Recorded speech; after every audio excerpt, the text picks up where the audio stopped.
Bienvenue, Maya 1100. Bonjour Laurie. Bonjour.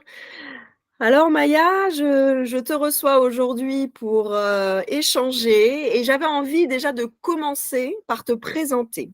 Tu es enseignante en spiritualité pragmatique. Tu vis en Asie depuis plus d'une quinzaine d'années et maintenant 5 ans à Bali avec ta famille. On peut dire que tu es une professeure de yoga car tu es certifiée avec pas moins de 3 formations et plus de 1000 heures.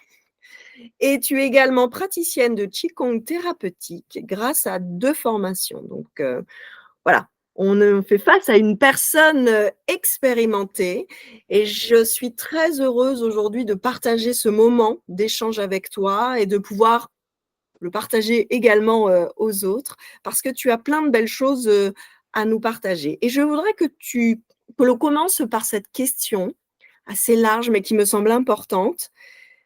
Qu'est-ce que la vie t'a appris jusqu'à aujourd'hui? Alors là, c'est compliqué parce que les moindres moments de vie m'apprennent quelque chose. Tout ce qui se passe en moi, les moindres moments présents apportent quelque chose, nourrissent mon intérieur et me font comprendre, me font réaliser des choses. Donc, c'est une réponse qu'il me faudrait une vie pour pouvoir la remplir. Et aujourd'hui encore, c'est-à-dire tout ce qui se passe, tout ce que je fais, toutes les expériences, ce sont des choses qui impriment quelque chose en moi, qui me permettent de changer, qui me permettent de comprendre, qui me permettent de conscientiser. Donc, la question est beaucoup trop large. Il va falloir un peu.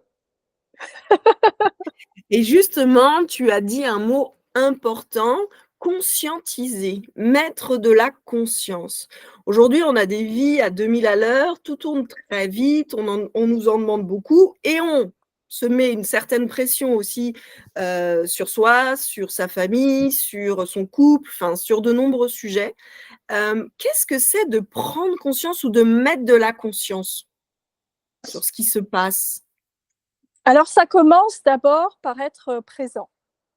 Ça commence par prendre un moment pour observer le moment présent. Être présent, ça veut dire que on n'a pas le mental qui est en train de courir, on n'est pas dispersé, on n'est pas en train de penser à autre chose, faire autre chose. On est complètement centré, on est aligné, on est posé, on est ancré et on est présent. Et donc aujourd'hui, si je suis avec Laurie, je suis 100% avec Laurie. Je ne suis pas en train de penser à la fuite d'eau que je viens d'avoir à la maison, que j'ai passé 1 heure à nettoyer, ou je ne suis pas en train de penser à tout ce que je dois faire après parce que j'ai X factures à faire pour notre autre business. Si je fais ça, je ne suis pas présente. Et ce moment-là n'a plus de valeur. Quand j'ai expliqué tout à l'heure que tous les moments que je vis apportent quelque chose, me nourrissent, me permettent de grandir, c'est parce que tous ces moments sont présents. Si je ne suis pas présente, ces moments, en fait, disparaissent. C'est comme s'ils s'étiolaient dans mes doigts. Parce que quand on est toujours en train de se projeter, eh ben, en fait, on vit dans le futur. Sauf que le futur, ce n'est pas une réalité. Ce qui est une réalité, c'est le moment présent. Et donc, je vis dans une fantaisie qui est ce que je pense être ma vie, mais en fait, c'est un futur qui n'existe pas, à part dans ma tête.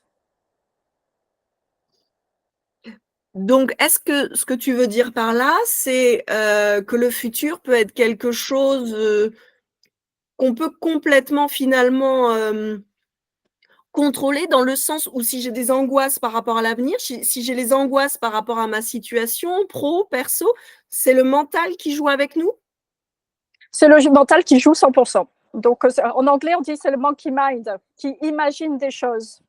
On est incapable de savoir ce qui va se passer dans l'avenir. Sauf que le monkey mind a une spécificité, c'est qu'il imagine tout le temps le pire.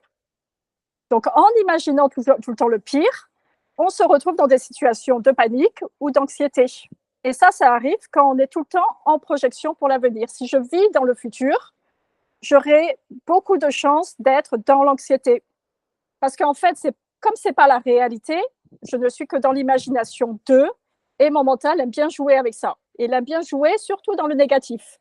Il va imaginer le pire qui puisse arriver, il va imaginer les difficultés, il va imaginer que je ne vais pas y arriver. C'est quand même des phrases qu'on dit souvent, ça.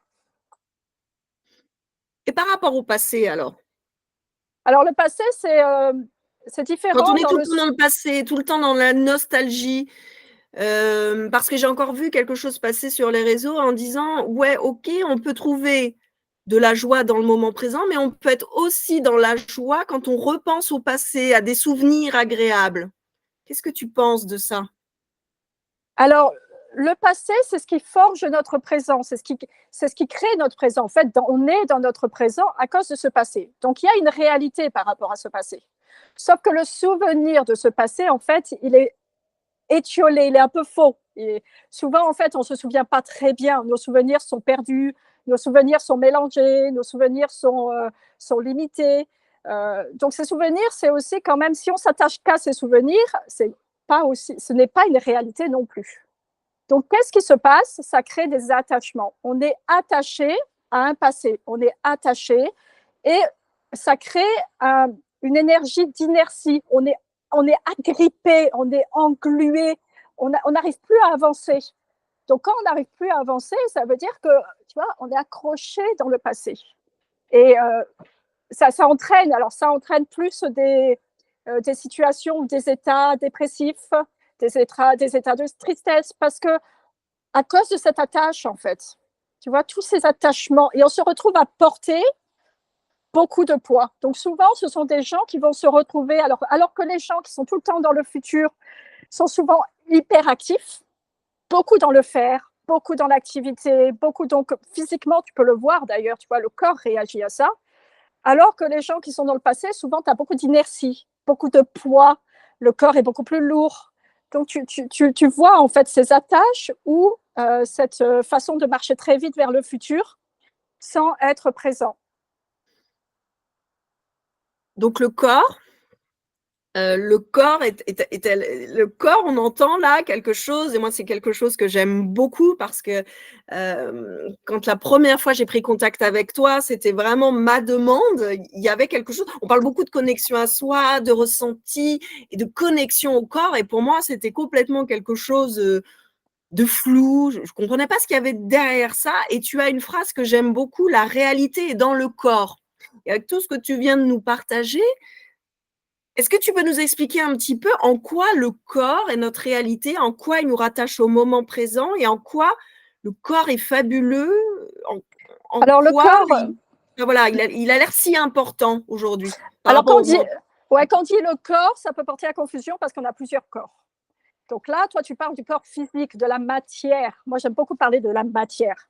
Au Le corps tout physique. départ, en effet, quand je suis venue vers toi, c'était mon corps physique. Et après, j'ai Ouais. compris qu'il y avait d'autres choses. Mais c'est intéressant, ouais. Donc on a 5 corps. On a le corps physique que tout le monde connaît, on a le corps mental qui prend beaucoup de place, on a le corps émotionnel qui peut être soit enfermé, soit en hyperactivité, on a le corps énergétique que peu de gens connaissent, ou alors ceux qui sont très sensibles se font un peu emporter par, et il y a le corps spirituel. D'accord? Donc nous avons ces 5 corps, et le corps physique, donc la matière, ce de quoi on parle maintenant, renferme les autres corps.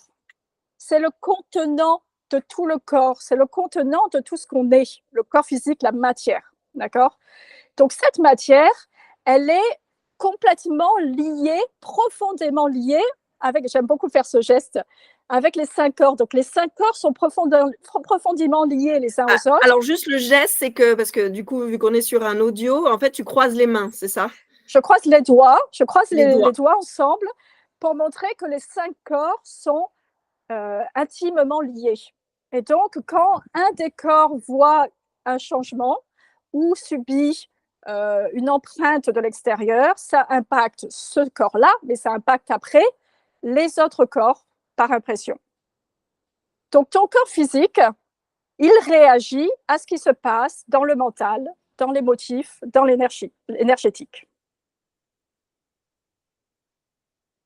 Est-ce que ça te parle maintenant? Est-ce que tu fais le lien avec Oui. le passé et le futur?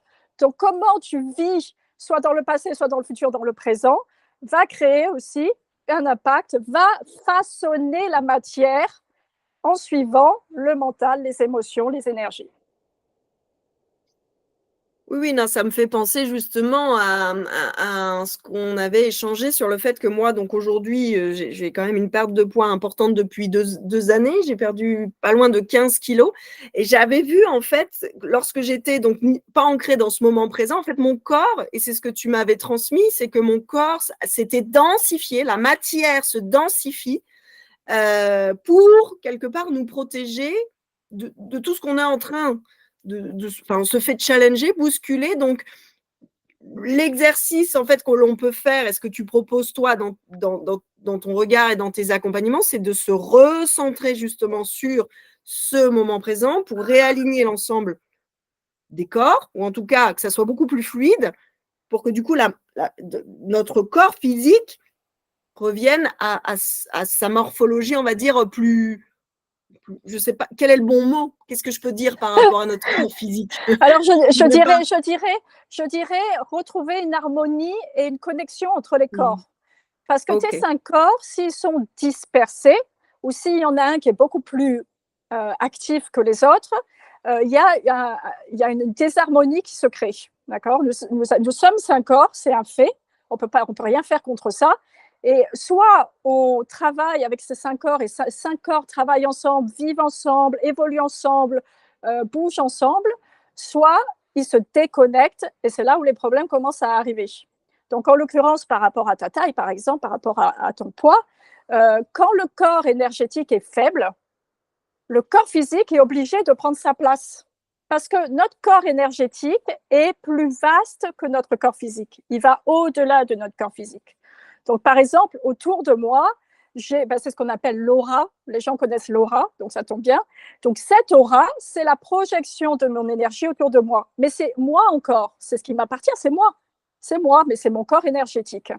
Et si mon énergie est faible, ce corps énergétique est faible et se retrouve très proche de la peau, voire à l'intérieur du corps. Et le corps physique, à ce moment-là, a besoin de compenser ce niveau d'énergie qui est faible. Et pour compenser, la seule façon qu'il peut faire, c'est se gonfler, comme quand tu vois les chats qui se gonflent, que tu vois les oiseaux qui se gonflent parce qu'ils ont peur. Et bien, c'est pareil. Ils se gonflent pour compenser ce manque d'énergie autour de soi. Donc, quand on n'est pas très bien à l'intérieur de nous, justement, il y a peut-être différentes en dépression, ou alors quand on a des émotions assez intenses, la colère, la tristesse, le dégoût, la frustration, alors nos corps réagissent. Mais alors, comment on fait? C'est quoi justement? Je, on organise ensemble cet événement sur la joie intérieure. On en entend beaucoup parler comme un Graal à acquérir. Mais de quoi on parle concrètement et comment on y va alors? Est-ce que tu peux nous donner les premières étapes? Parce que je pense que ce que tu dis, ça parle à beaucoup de monde, mais comment on y va? Alors, c'est le principe de la spiritualité pragmatique que j'enseigne. C'est qu'on travaille sur les 5 corps. Du moins, on travaille au moins sur les corps principaux sur lesquels on peut facilement travailler, qui sont le corps physique, le mental, l'émotionnel et l'énergétique. Le spirituel vient naturellement après, quand on passe du faire à l'être. Donc ça, on ne travaille pas dessus, on travaille sur les autres, et après on travaille sur un état de présence qui permet d'élever le corps spirituel. Donc sur ces 5 corps, quand on travaille sur ces 5 corps, vous pouvez imaginer ça comme des couches. Si on prend, alors il y a l'exemple des couches d'oignons, tu vois, tu as les couches d'oignons, et chaque couche représente un corps. Et dans chaque corps, il se passe des choses. D'accord? Et au centre de ces corps, il y a ce que moi j'appelle l'être. Donc après, il y a plein de mots qui viennent avec l'être authentique, l'être intérieur, l'être profond, l'être suprême. Mais en fait, la présence, la conscience universelle, pour ceux qui sont croyants, Dieu, alors là, ça va loin. Mais néanmoins, au centre de ce pelage d'oignons et de ces différentes couches, au centre, protégé comme un trésor, il y a qui on est vraiment, l'être. Alors moi je vais dire l'être intérieur, comme ça il n'y a pas de jugement, il n'y a pas d'étiquette, l'être intérieur, d'accord? Qui est aussi l'être authentique, l'être authentique.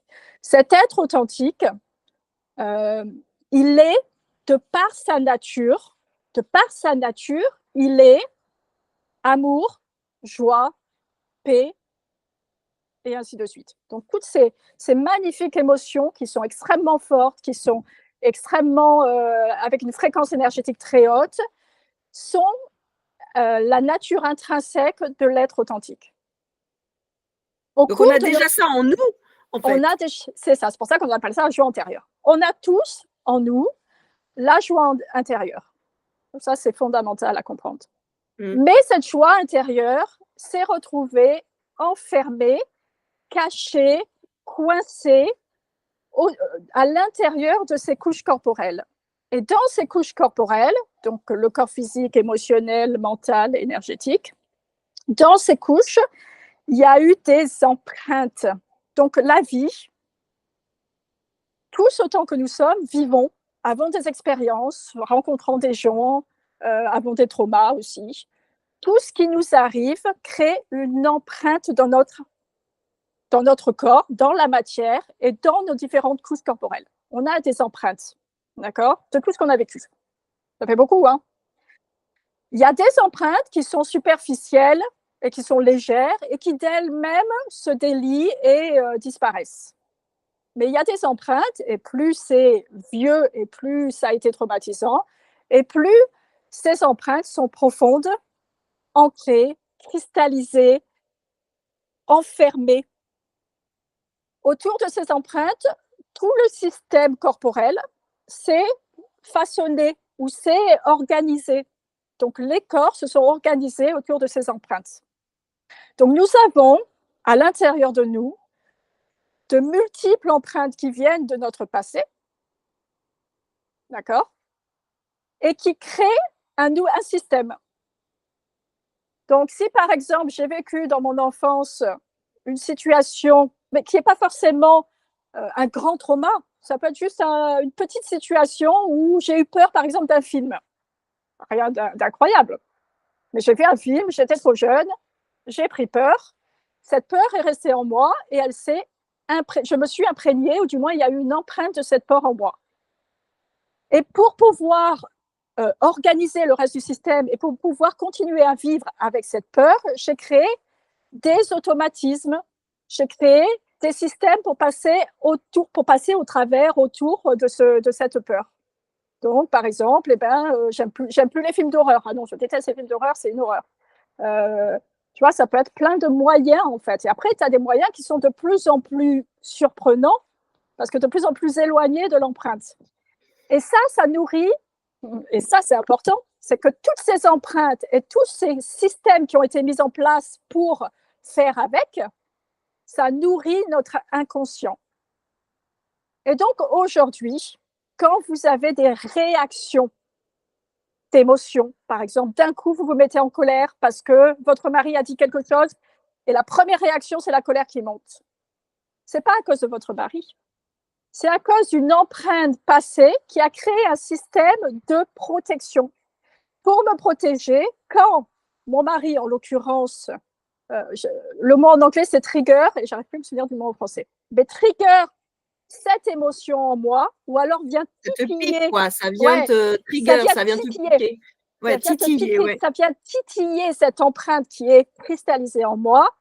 La seule façon que j'ai pour survivre, c'est me mettre en colère pour me battre contre une attaque, en l'occurrence non réelle, mais qui est vécue comme réelle. Ça, c'est une réaction inconsciente. Et nous sommes pleins, et notre inconscient, notre vase d'inconscient est extrêmement grand, extrêmement chargé. Donc, alors si je continue mon histoire de spiritualité pragmatique et de travail dans les différents corps, mon travail, c'est de me libérer de cet inconscient, de me libérer de ces empreintes. Et je me libère de ces empreintes dans mes différents corps. Donc, je viens travailler dans mon corps physique, je viens masser, malaxer, bouger mon corps physique, étirer, relaxer pour libérer les empreintes, libérer ce qui est resté coincé, afin que l'énergie puisse circuler et retrouver un état d'harmonie. Et dans cet état d'harmonie, je me rapproche de qui je suis vraiment, c'est-à-dire mon être intérieur qui est, de par sa nature, comme j'ai dit au départ, joie, amour, paix. Après, tu as plein de facettes, mais c'est toutes Bien ces sûr. belles. Voilà, donc j'aime bien, c'est la boule à facettes avec plein de qualités différentes, mais ça reste ces qualités-là, quoi. Ça a été assez long, mais j'espère que j'étais assez claire. C'est très clair. En tout cas, on le verra par la suite, pour les personnes qui écoutent, on verra leur retour, mais en tout cas, moi, j'ai trouvé ça assez clair et la question qui me vient tout de suite suivante, c'est: on t'a introduit comme professeur de yoga et praticienne en qigong thérapeutique. On n'a à aucun moment parlé de yoga, ni de qigong, ni de méditation. Enfin, on n'a pas parlé de toutes ces pratiques-là. Peux-tu nous expliquer justement le lien entre ces outils et tout ce que tu viens de nous expliquer? À un moment, j'ai quand même dit que si on travaille dans le corps physique, on vient masser, malaxer, étirer, relaxer.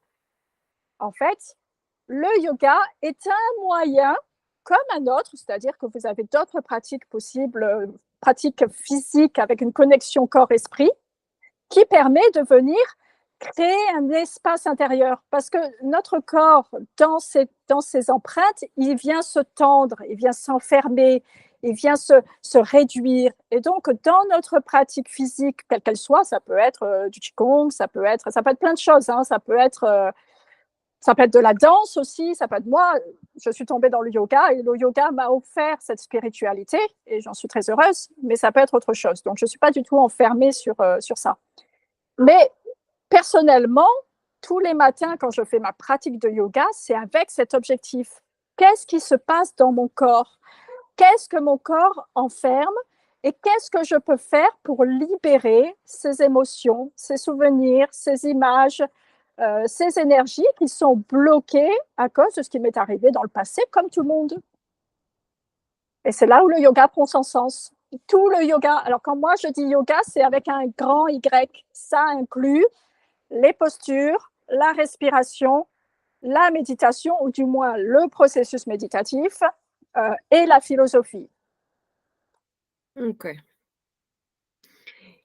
Et justement, Alors, tu oui, parlais de Qigong. Oui, je finis. En fait, il y a le Qigong aussi. Et le Qigong m'a apporté la connexion et la découverte de mon corps énergétique que le yoga ne m'offrait pas. Donc, ces deux pratiques ensemble m'ont permis de me reconnecter, me connecter, découvrir et venir bouger mes corps physiques, énergétiques, émotionnels et mentaux.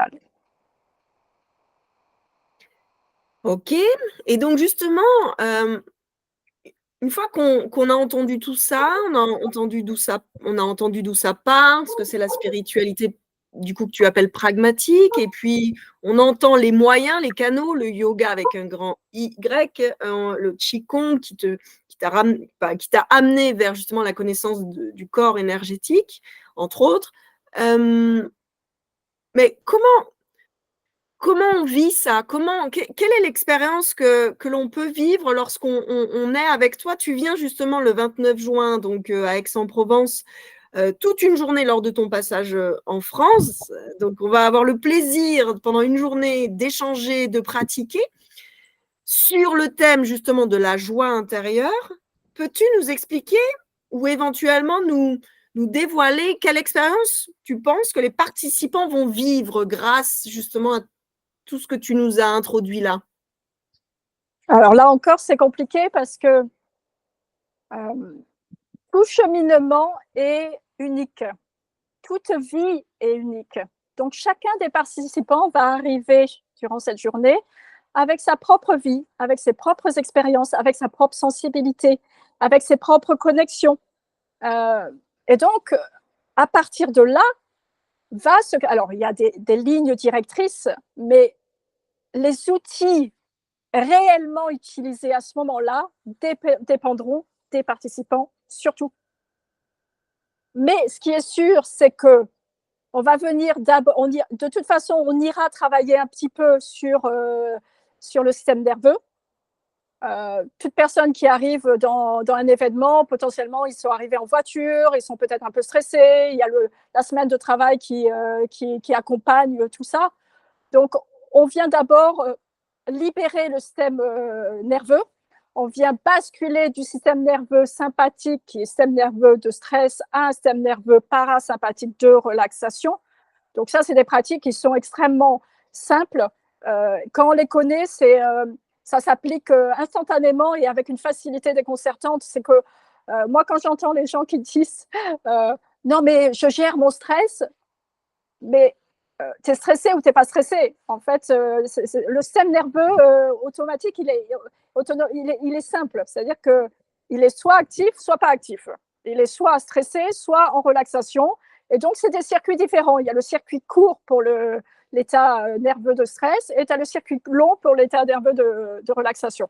Et donc, c'est un travail Et donc, nous, notre travail, c'est de shifter de l'un à l'autre. Donc, on passe d'un système nerveux sympathique qui n'est pas sympathique du tout parce qu'il est stressé, un système nerveux parasympathique qui est relaxé.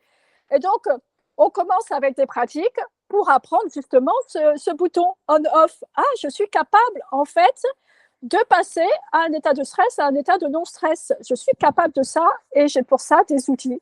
Et donc, on applique des outils, on pratique des outils pour faire ce switch, ce passage de l'un à l'autre. Une fois qu'on est dans un état qui est un peu plus détendu, il y a plus d'espace, on peut commencer à aller voir ce qu'il y a à l'intérieur et on peut commencer à prendre une nouvelle relation avec tiens, j'ai d'autres corps, découvrir ces différents corps. Donc, il y a une découverte des corps, il y a une connexion avec les corps et il y a l'utilisation. En fait, on utilise toutes ces connaissances pour se libérer et pour se connecter à notre intérieur. Donc, tout ça, ce sont des outils. Il y a plein d'outils. Il y en a qui sont très simples, il y en a qui sont un peu plus compliqués. Et on vient les utiliser en fonction de nos besoins, donc en fonction des personnes et en fonction du moment présent. Quand je me lève le matin, chaque matin est différent. Donc, chaque pratique sera différente.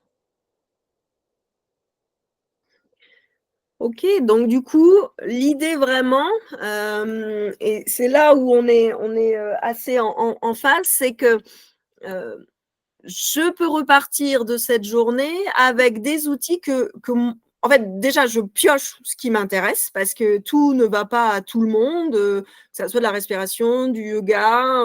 Enfin, tu vas nous partager un tas d'exercices et en fait, chacun pourra aller piocher ce qui lui convient le mieux parce qu'il l'aura expérimenté pendant la journée. Oui, on va beaucoup travailler en expérimentation. Quand vous lisez quelque chose ou que vous écoutez quelque chose, par exemple, vous m'écoutez moi parler, peut-être que ça vous intéresse, j'espère, vous allez retenir, allez, si vous retenez 10%, c'est que vous étiez ultra bien concentré et que vraiment ça vous a beaucoup plu. Mais si vous expérimentez, si vous avez le goût de ce que ça fait quand on est connecté, quand on ressent la paix intérieure, quand le système nerveux est détendu, si vous avez le goût, c'est 90%. C'est-à-dire que le goût, je suis quasiment sûre qu'on est tous à se souvenir du goût de la première fraise ou la première framboise qu'on a goûtée. Oui. On a toujours ce goût dans la bouche, tu vois. Il n'y a aucun doute là-dessus. Et bien là, c'est pareil. On vient expérimenter ce que c'est de ressentir. Ressentir. Parce qu'on ne ressent plus, on est toujours à l'extérieur. Mais quand on ressent, et bien là, tout change.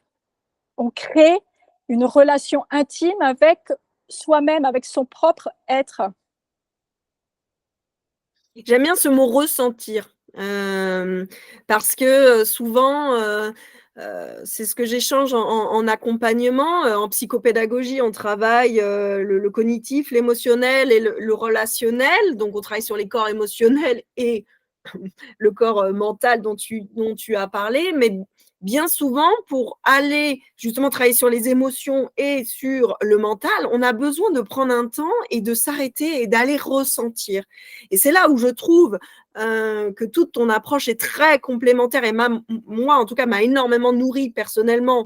Et je l'ai expérimenté avec toi. C'est pour ça aujourd'hui que j'ai très à cœur, pour ceux qui le souhaitent, de le partager et de leur faire vivre grâce à ta venue. C'est parce que du coup, sans ce ressenti, sans cette observation, sans cette expérimentation, finalement, on a beau vouloir gérer son stress, on a beau vouloir comprendre les émotions, on a beau vouloir, par exemple, faire des régimes alimentaires en disant je vais maigrir, mais en fait, si on n'a pas conscience et si on ne prend pas ce temps de ressenti, d'observation et de conscientiser les différents corps, en fait, toute méthode ou toute formule qui peut être parfois diffusée dans le monde, on n'en viendra pas à bout. En fait, il y a plusieurs choses à mettre en place. C'est pas l'un ou l'autre. C'est pas tiens, je travaille sur mon mental ou tiens, je travaille sur mes émotions. C'est la complémentarité de toutes ces approches qui font qu'on peut toucher du doigt cette joie intérieure et se retrouver et retrouver, j'aime bien dire, moi, ces papillons dans le ventre et cet enthousiasme qui nous porte au quotidien et qui nous apaise. Enfin, en tout cas, moi, c'est mon partage. Qu'est-ce que tu penses de ça? Et merci pour ton partage, il est très beau. Merci. Très spontané comme d'habitude, donc il n'était pas prévu celui-là, mais voilà. C'est exactement ça. Merci Laurie d'avoir incarné mes enseignements ici en direct, ou pas en direct, mais du moins sur le podcast. Tout est déjà en nous. Donc les gens qui vont chercher tout le temps à l'extérieur, ils ne trouveront jamais. Parce que tout est déjà en nous. Et tout est déjà en nous, on peut le toucher de doigt qu'en le ressentant. C'est la seule façon, en fait. On ne peut que ressentir. Et donc, la réponse, elle est là. Non, mais là, ce point, il est important et franchement, c'est quelque chose sur lequel on peut s'arrêter 2 minutes. Toutes les réponses à nos problèmes, à nos difficultés ou même à ce qui nous fait vibrer est en nous. On a beau… alors, qu'est-ce que c'est d'aller chercher à l'extérieur? Peut-être que tu peux peut-être préciser. Qu'est-ce que c'est d'aller chercher à l'extérieur? Parce que quand on fait appel à toi ou à moi ou à peu importe d'autres professionnels, on vient bien chercher de l'aide extérieure. Donc, est-ce qu'on peut juste alors moi, je ne me considère pas comme une aide extérieure dans le sens que, comme tu le sais, je fais vivre des expériences. Donc, j'accompagne les gens pour qu'ils ressentent ce qui se passe en eux. Et je les aide à comprendre ce qui se passe en eux. Donc après, je viens les aider à mettre des mots où je leur permets de mettre leurs propres mots, de conscientiser. Donc je les accompagne dans leur propre conscientisation. Je ne leur donne pas de réponse ou je ne leur donne pas de… tu vois. Oui, c'est important de le redire. Oui, mais c'est important qu'on le dise parce que selon les perceptions des uns et des autres, moi aussi, je veux dire, j'ai toute une vidéo que j'envoie quand j'ai des clients qui rentrent dans un accompagnement avec moi. Dans la vidéo, je dis bien, je te tire pas la main, je te montre pas non plus comment marcher le chemin, mais je suis à côté. Et puis, tu es à côté et tu accompagnes comme, alors pas un guide ou un gourou, parce que ça, je ne suis pas très fan de ça, mais juste de dire, on est à côté de la personne pour aller comprendre son propre fonctionnement, ses propres ressentis. Mais on n'est pas là en train de lui tirer la main. Donc, quand tu disais on va chercher à l'extérieur, un exemple assez simple, par exemple, si on recherche l'amour, on va chercher un compagnon. Et je l'ai fait, je suis mariée avec 2 enfants extrêmement heureuse. Donc, il n'y a aucun problème là-dessus. Par contre, ce qui est important de comprendre, c'est que, alors, je prends cet exemple-là, mais ça marche surtout. Ce qui est important de comprendre, c'est que l'amour est déjà en nous. Donc, si on appelle ça des besoins essentiels, des besoins primaires, besoin d'amour, besoin de… Tous ces besoins, en fait, au lieu d'aller les chercher à l'extérieur, on peut les trouver à l'intérieur. En les nourrissant, on vient nourrir à l'intérieur. Mais pour ça, il faut s'y connecter. Donc, le cheminement, l'intériorisation, c'est un cheminement intérieur où on vient se connecter à ce qui est profondément en nous pour que ça puisse être conscientisé. Que ça soit les besoins, ou que ça soit les empreintes, les fameuses empreintes du passé dont je parlais tout à l'heure. D'accord? OK. Et dans cette conscientisation, on peut soit les nourrir pour les besoins, soit les libérer pour les empreintes. Mais ça ne peut passer que par la conscientisation. Et cette conscientisation, comme tout se passe dans le corps, eh ben, elle passe par une connexion profonde dans la matière, dans le ressenti. Parce qu'aujourd'hui, la plupart, si vous allez souvent, en fait, souvent, on passe par le mental. On va chercher dans le mental des réponses. Sauf que dans ma pratique de spirituelle et pragmatique, quand on vient travailler sur les 5 corps, on se rend compte que le mental n'est qu'un corps parmi les autres. Et ce n'est pas le corps roi. Et pourtant, dans nos sociétés, on en a fait l'être principal. Le mental est le chef, le guide, c'est celui qui sait tout. Sauf que quand on fait ma pratique, du moins c'est pas ma pratique, hein, c'est une pratique ancestrale sur laquelle je mets des mots plus modernes, mais c'est complètement ancestral. Oui. Cette pratique, en fait, te fait découvrir que ton mental est une limite. Il nous limite. Il nous limite, comme on a expliqué tout à l'heure, quand sur le futur et le passé, en fait, le mental nous met des limites. Parce que le mental n'est pas capable d'imaginer ce qu'il ne connaît pas. Eh oui. Donc, si vous êtes tout le temps dans le futur, par exemple, toujours en projection, votre mental va toujours imaginer quelque chose qu'il connaît ou dont il a entendu parler ou qu'il a vu. Mais il ne peut pas imaginer quelque chose qu'il ne connaît pas. Et donc, ce qui se passe, c'est que inconsciemment, vous créez un avenir basé sur votre passé, puisque c'est sur ce que vous connaissez. Et votre avenir, en fait, est une reproduction du passé, peut-être en plus grand, peut-être en plus beau, peut-être en plus ce que vous voulez. Mais il n'y a pas de nouveauté, il n'y a pas d'inconnu, il n'y a pas d'incertitude, il n'y a pas... Parce que le mental n'est pas capable d'imaginer ce qu'il ne connaît pas. La création, la créativité ne peut venir que de l'intérieur. Elle ne vient pas du mental. Oui. Elle vient du centre, elle vient des profondeurs, elle vient du cœur, elle vient des tripes, mais elle ne vient pas du mental. C'est clé ce que tu dis là, parce qu'aujourd'hui, on est quand même dans une société où on se compare beaucoup. Moi, j'aime beaucoup cette expression comparaison est poison. Et c'est pas là où on voit beaucoup de copier-coller dans les accompagnements, dans les différents pros de l'accompagnement. Tout le monde se regarde. Mais en fait, la réponse n'est pas réellement là. On est tous singuliers. Après, il faut aller la chercher. Mais c'est vrai que depuis des années, dès l'école, on nous formate, on nous compare, on nous met en compétition plutôt qu'en collaboration. Et c'est ça, avec Joie Académie, que j'ai envie de partager et de transmettre. C'est que chacun est vraiment unique, mais on ne nous a pas donné le mode d'emploi de ça, en fait. Et tout ce que tu transmets et tout ce que, toutes les nouvelles visions, notamment, moi, c'est ce que j'ai découvert aussi avec la psychopédagogie, mais il y a plusieurs couches de compréhension de la connaissance de soi, mais c'est très, très important. Plus on se connaît, plus je cherche à comprendre, peu importe les 5 corps, sur quoi on travaille, mais plus je travaille sur moi. Mais alors, travailler sur soi, je crois que toutes les deux, on n'aime pas réellement ce mot-là. Plus je chemine sur moi, plus je comprends ce qui me fait vibrer, mieux je vais, en fait. Et plus ma vie est créative par rapport à ce qui est en moi et ce qui est mes besoins. Et il s'est passé des choses dans le passé, en effet, comme tu l'as dit avec les empreintes, mais je continue à construire. Et parce qu'on est connecté à ce moment présent-là, on a les réponses. Et c'est en ça, moi, que j'ai découvert, je ne pensais jamais faire ce processus méditatif.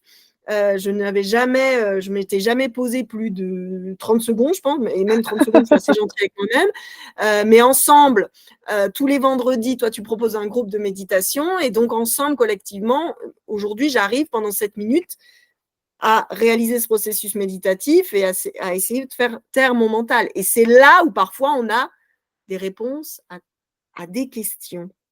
Et ça c'est passionnant, et j'espère que le 29 juin, certaines personnes, ou pas, parce qu'on ne va pas mettre trop d'attentes sur cette journée, bien évidemment, mais il y a aussi quelque chose de très intéressant avec ce processus méditatif et par rapport à tout ce que tu as dit précédemment. Et ça, en fait, cette authenticité donne du sens. Ça donne du sens. Quand tu es dans la reproduction, c'est pas toi. Quand, tu vois, et petit à petit, tu t'éloignes de plus en plus de qui tu es profondément en toi. Et donc, tu crées une séparation. En fait, tu te sépares de qui tu es vraiment. Et dans cette séparation, tu ne peux pas trouver la joie. Et donc, tu vas compenser. Tu vas compenser en trouvant la célébrité ou en gagnant beaucoup d'argent ou en pensant que ça va te nourrir. Mais ton âme, elle ne se nourrit pas de ça, en fait. Alors, ton ego, oui, l'ego se nourrit de ça, mais pas l'âme. L'ego se nourrit de tout ça et prend de plus en plus de place. Donc, c'est un peu un cercle vicieux, tu vois. Sauf que plus il prend de la place et plus tu te déconnectes, tu te disperses, tu t'éloignes de qui tu es réellement. Et forcément, à un moment, il y aura un sentiment de mal-être. Parce qu'il manquera quelque chose, il y aura une perte de sens. Forcément, ça peut prendre le temps que ça prend, parce que le temps d'explorer toutes les possibilités à l'extérieur, en pensant que c'est la bonne réponse, eh ben, on va s'accrocher à cet espoir.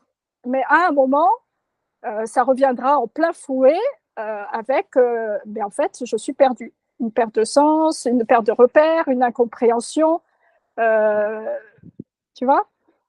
Et donc, nous, on travaille dans l'autre sens. C'est-à-dire que dans cette dispersion, on se reconnecte, on revient au centre, on rattache tous les corps les uns aux autres, on retrouve cette relation qu'ils ont les uns avec les autres, on revient à l'intérieur de nous, on va en profondeur. Et petit à petit, on redécouvre qui on est vraiment, cette authenticité, cet être authentique.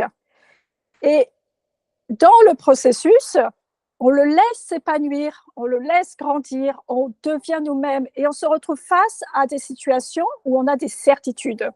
Donc le mot que tu cherchais, c'est certitude. C'est-à-dire que d'un coup, tu as la certitude que, tu as la certitude que c'est le bon chemin à prendre, la bonne décision à prendre, la bonne personne à aller voir, et ainsi de suite. Et même si logiquement, ça n'a pas de sens, même si pour les personnes de l'extérieur, ça paraît un peu comme un cheveu tombé sur la soupe, à l'intérieur de toi, tout prend un sens, toutes les petites pièces se retrouvent à s'imbriquer les unes avec les autres, et on retrouve le puzzle entièrement fait. Et ça a un sens. Chaque pièce du puzzle a sa place, a son sens. Donc la spiritualité pragmatique t'apporte des certitudes et te redonne du sens.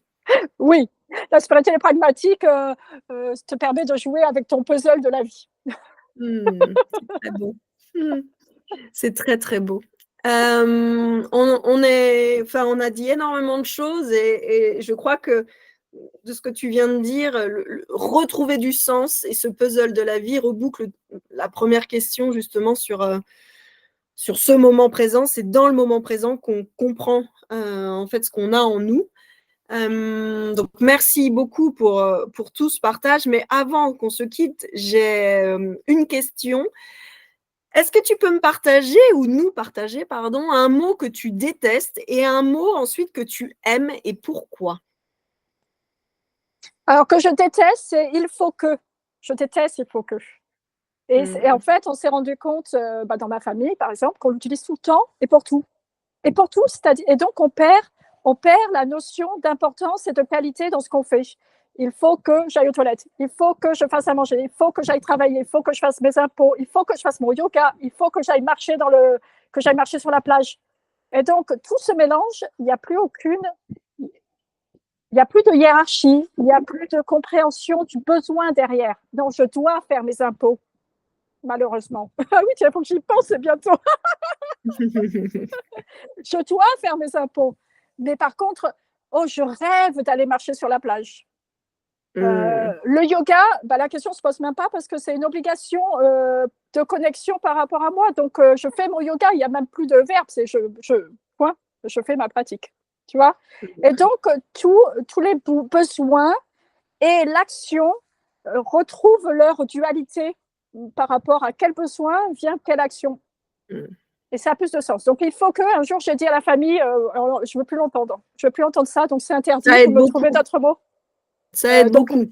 les enfants, ça fait des années qu'ils savent qu'on n'utilise plus il faut que à la maison. Alors, ça arrive encore, hein, bien sûr. Moi aussi, quelquefois, je dis il faut que. Et puis après, je dis, mais il faut rien. Alors, je réponds quand François dit ça, quand mon mari dit ça, je dis non, mais en fait, il faut rien. J'aime beaucoup. Alors, oui, non, en fait, c'est vrai. Ça remet en question, en fait. Bon, ça, c'est ce que j'aime beaucoup. Ce que j'aime pas. Ce que j'aime beaucoup, j'aime beaucoup conscientisation. J'aime beaucoup conscientisation. C'est un mot, je trouve, qui est très beau et qui n'existe pas en anglais. C'est incroyable. Ouais. Okay.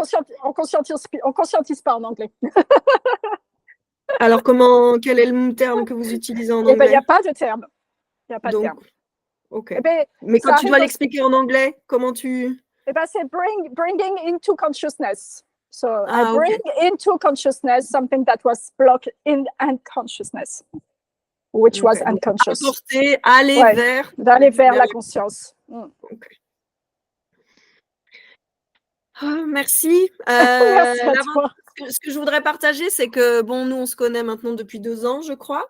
Et en fait, à chaque fois qu'on partage, j'apprends de nouvelles choses parce que tout ce qu'on a dit là, on en avait beaucoup partagé, mais en fait, ça résonne différemment. Donc, ce qui est passionnant avec ce regard-là et avec ce que tu partages, c'est que, en fait, on peut venir, en fait, qu'on fasse appel à toi ou qu'on vienne à la journée ou peu importe, c'est juste pour dire que peu importe où on en est dans sa vie, dans son chemin, qu'on ait déjà fait de la méditation ou pas, ou qu'on ait fait du yoga ou pas, ou qu'on s'intéresse ou non à la spiritualité, en fait, chacun peut venir avec son propre sac à dos rempli ou pas et continuer à cheminer et à prendre conscience de qui il est réellement. Donc ça, j'aime beaucoup parce que chacun va à son rythme. Et je trouve que, en tout cas, moi, c'est ce que je partage puisque j'ai déjà beaucoup partagé avec toi et encore aujourd'hui, tu vois, ça me nourrit encore et encore et sans cesse. Et donc ça, je trouve ça très beau, c'est sans fin et enfin voilà, moi, ça me passionne. Moi aussi, ça tombe bien. Parfait. Est-ce que justement tu peux nous dire où on peut te retrouver si on a envie, après cet audio, ce podcast, de te retrouver sur quel réseau, quel site ou si on a envie de te contacter, comment ça se passe? Alors, je suis un peu plus active sur Facebook parce que il m'est arrivé d'écrire pas mal. Dans mon besoin d'expression, ça passait par l'écriture et c'est le réseau qui me permettait d'écrire assez facilement. Donc, j'ai un profil Facebook, Maya 1100.